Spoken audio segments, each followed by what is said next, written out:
Hi everyone, it's me again, Kareen. We are so back!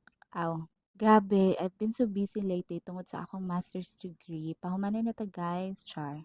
Pila pud ta ka bulan na wala diri ka dili jud ako mahati akong brain cells between sa paggama sa akong thesis ug paghimog content. But today, first day ni sa among aral reading summer program sa DepEd. O di ba, second week na pero first day paghapon ang gi-upload.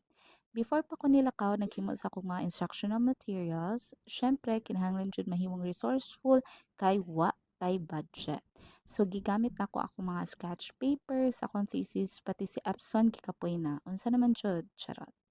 Pero worth it ra gihapon kay pag-abot nako sa school, grabe ka excited ang mga bata. Daghan kayo sila guys, unya gamay rami. Also, marag mag-change na siguro kog niche kay gikapoy na pud kog drawing sa akong iPad, nalibog na ang first one. But anyways, do support me sa akong mga ginahimo na instructional materials, storybook, activities, ug sa akong pagka-mom entrepreneur. Basin retired na sa drawing era si mom. Follow for more. Bye!